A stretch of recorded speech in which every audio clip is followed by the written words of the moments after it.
Here, black played g6. This is the best move. Giving up a pawn with a check. But the difference is that the king now can run there. That is extremely important, because after you play bishop takes g6, and king to f8, and pawn takes c7, the black king gets to g7, and there is nothing to be afraid of anymore.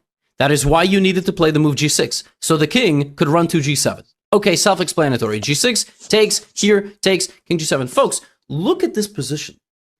Black is only up 1 point of material, just one, but he has an extra queen. White has 2 bishops, and for the moment, I guess 2 extra pawns. He has 7 pawns to just 5. But one is under attack, and this one is not a particularly strong asset, and the bishop is just straight up hanging, by the way.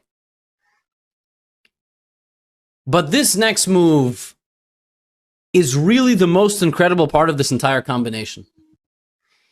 In chess, you can defend against the threat in multiple ways. You can see the threat and defend the piece with a pawn, by moving the piece, getting the piece out of danger. You can also do what's called danger levels, what I like to call danger levels, which is creating a threat of equal or exceeding nature. And then there is a third category, by far the most advanced category of threat recognition. I'm not even sure this has a name. We can just call this Tal style.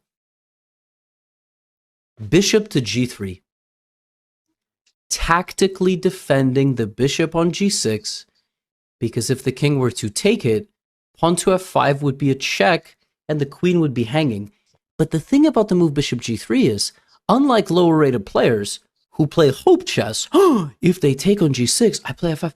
No, bishop g3 is also the best move, because it stops the queen from getting to that square, and f5 actually becomes a threat, because without these 2 pawns, black is going to get absolutely obliterated in this position. So you cannot take the bishop. What do? You play knight to f6, which is a mistake. Instead, black should have maybe played b4 and attacked the knight. But knight to f6 is on the board.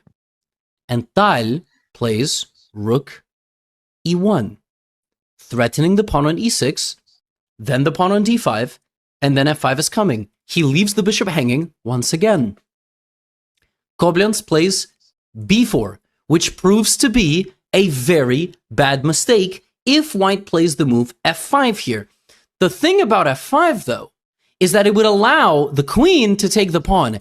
And I have this feeling that if 2 moves both look good, Mikhail Tal will always play